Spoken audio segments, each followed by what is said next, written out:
tidak patut kan pasangan tersebut membuat secara terbuka amaran dan merendahkan ilmuwan yang lain.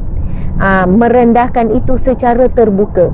Pihak yang ada autoriti memang wajib, memang patut panggil untuk bawa bincang, untuk bertanya. Tak mesti dipanggil itu terus kita judge, dibuat salah dan sebagainya. Boleh jadi apa yang disampaikan betul, bersumberkan daripada buku dan kitab yang betul, tetapi boleh jadi pada penyampaian. Ustazah Asma Harun bersuara selepas ustaz dan ustazah terbabit mahu menyaman ustaz-ustaz lain yang memberikan pandangan. Soalan ni berkenaan dengan situasi semasa yang melibatkan pasangan suami isteri yang dikenali sebagai ustaz dan ustazah. Sedang tular pasangan ni marah kan, marah dan menyebut perkataan saman dan sebagainya kepada para pendakwah yang lain. Disebutkanlah beberapa nama pendakwah dalam marah tu, disebutlah ada beberapa nama pendakwah kan, pendakwah ataupun penceramah yang lain, asatizah ataupun kita menyebut tentang agamawan yang lain. Tuan-puan dimati Allah sekalian, kita bukan nak menyatakan secara total siapa betul siapa yang salah dalam hal perdebatan ataupun percanggahan pendapat. Saya sendiri dalam situasi kadang-kadang itu diberikan gambaran yang salah oleh pihak-pihak, diberi gambaran yang salah oleh pihak-pihak pun cuba berusaha untuk elak menggunakan perkataan dia salah saya betul, ataupun dia salah saya betul, ataupun sebaliknya. Tuan-puan dimati Allah sekalian, saya berikan secara umum saja ya. Pertama, sebagaimana kita baca 10 ayat awal dan akhir surah Al-Kahfi, cabaran-cabaran ujian akhir zaman. Ujian-ujian cabaran akhir zaman ni datang dalam pelbagai bentuk. Bukan pelbagai ya, hampir semua bentuk. Ujian kepada akidah, ujian kepada pemikiran, ujian kepada pendengaran, kepada mata kita, kepada tangan kita. Ujian-ujian cabaran fitnah ini datang kepada emosi kita, pada mental pemikiran kita, kepada rohani kita, kepada akidah kita. Cabaran tu datang dalam pelbagai bentuk. Maka perantaraan cabaran ini juga pelbagai bentuk. Perantaraan cabaran datang daripada dalaman dan daripada luaran, sama ada datang daripada perantaraan manusia ataupun selain pada manusia.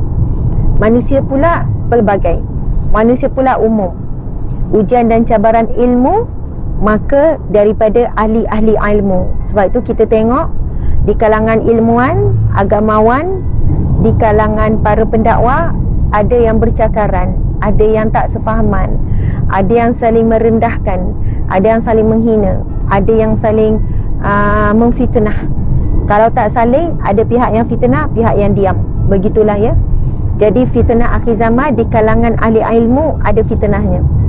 Fitnah akhir zaman di kalangan para pemimpin ada fitnahnya. Bila sebut pemimpin, ada yang dipimpin. Kan fitnah di kalangan yang pemimpin dengan yang dipimpin dengan pemimpin sesama pemimpin, tuan-puan sekalian. Fitnah yang berlaku, cabaran dan ujian, fitnah yang berlaku di kalangan usahawan pun sama, ada ujian dia. Di kalangan usahawan ada yang saling menolong-menolong, ada yang saling jatuh-menjatuh, betul kan? Dan benda ini berlaku di semua ruang. Kalau di dalam rumah ada ujian cabaran siapa? Suami isteri, adik-beradik. Kalau lebih luas, dengan sepupu, dengan mak saudara semua. Jadi tuan-puan sekalian, merujuk kepada persoalan yang ditanya, kita sebenarnya dah tahu, dah faham dengan pemikiran kita, walaupun tidaklah kita ini, saya sendiri bukanlah belajar tinggi, bukanlah ni, kita dah boleh bezakan. Kita sendiri boleh bezakan antara yang betul dan yang salah, antara yang ragu-ragu dengan yang diyakini. Maka saya rasa tak perlu pun untuk kita tulis khas, untuk kita memanjang-manjangkan. Macam itulah. Jadi ada setengah orang dia ambil sikap, dia abaikan. Bila tengok je daripada pihak yang memang jelas diragui ataupun jelas tidak bertepatan dengan akhlak dan sikap ilmuwan ataupun agamawan ataupun pendakwah, maka kita boleh scroll sajalah. Kita scroll, kita tepis. Bila ada isu-isu, kita scroll dan kita tepis. Dan waktu yang sama, kita berharap pihak-pihak yang ada otoriti boleh panggil dan bincang. Tak semestinya salah, tapi panggil dan bincang apabila telah menimbulkan keresahan awam, boleh menimbulkan ketidaktenteraman, boleh menimbulkan pandangan yang serong masyarakat kepada orang yang golongan yang sepatutnya dihormati. Kan biasanya golongan yang dihormati antaranya adalah ilmuwan dan agamawan. Bila dia telah memberi pandangan serong orang awam yang jahil kepada barisan asatizah, para ustaz dan ustazah, maka saya kira pihak yang ada otoriti memang wajib, memang patut panggil untuk bawa bincang, untuk bertanya. Tak semestinya dipanggil itu terus kita judge, dibuat salah dan sebagainya. Boleh jadi apa yang disampaikan betul, bersumberkan daripada buku dan kitab yang betul, tetapi boleh jadi pada penyampaian, boleh jadi dia ada khilaf, dan mereka pegang kepada pendapat yang jarang kita dengar. Rupanya ia ada khilaf yang masih boleh tolerance, kan, yang masih boleh kita bertoleransi. Jadi masya-Allah, muslimin muslimat dimati Allah sekalian, bukanlah kata oh ustazah ni ayat berlapik, ustazah ni oh tak nak takut kena serang dengan ustaz-ustazah tu lah. Bukan tuan-puan sekalian, keadaan dah sedia tegang. Saya bukan nak tegangkan lagi. Subhanallah, saya cuba nak meredakan netizen. Kita orang berilmu, walaupun kita bukan belajar tinggi sangat, saya pun bukan belajar tinggi, tapi kita faham dah. Bila dah tengok beberapa kali daripada orang yang sama, isu-isu yang dijelaskan oleh Jabatan Mufti, oleh Muzakarah Fatwa, isu-isu yang telah dikupas oleh alim ulama muktabar dunia, alim ulama sekian lama, maka kita dah boleh faham daripada penjelasan tersebut sekiranya ada lagi isu-isu selepas ni, dan kita pun tak boleh nak tahan kebebasan menggunakan media sosial ni, kita tak boleh nak tahan, betul kan? Kita tak boleh nak kontrol, kita tak boleh nak bagi amaran, dah kamu berdua kan sekian-sekian dah, jangan lagi live. Kita tak boleh nak buat halangan seperti itu. Kalaupun satu akaun di ban, boleh buat lagi 10 akaun, macam itulah contohnya ya. Jadi kita lah dalam situasi begini sebab akan datang ujian dan cabaran yang datang daripada media sosial ini sebenarnya berganda lagi, lebih lagi daripada ini. So pada hari ini kita ada ilmu, kita ada pengetahuan, kita tidak perlulah terusik sangat emosi kita, tidak perlulah kita sampai memaki hamun.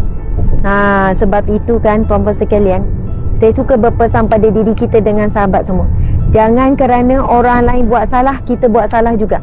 Jangan kerana orang lain bermaksiat, kita maksiat juga. Jangan kerana orang lain berdosa, kita berdosa juga. Ataupun ayat kasar sikit, jangan kerana kejahatan orang lain, kita jadi orang yang jahat juga. Kan? Kita tak suka ada orang buat kemungkaran, tapi kita maki hamun, maka kita buat kemungkaran kita, dia buat kemungkaran dia. Kita tak suka orang buat maksiat, lalu kita menghina pembuat maksiat tersebut, maka orang buat maksiat, dia buat maksiat dan dia berdosa dengan maksiat. Kita pula orang yang menghina orang lain, kan, berlebihan, kita pula buat dosa. Jangan kerana dosa orang lain kita berdosa. Jangan kerana keburukan orang lain kita buruk. Jangan kerana kejahatan orang lain kita menjadi jahat. Jangan kerana orang lain memfitnah, kita pula menjadi pengadu domba. Jadi tuan-puan dimati Allah sekalian, masya-Allah, itulah pandangan umum saya. Bagi saya memang tidak wajar, tidak patut kan pasangan tersebut membuat secara terbuka amaran dan merendahkan ilmuwan yang lain. Merendahkan itu secara terbuka.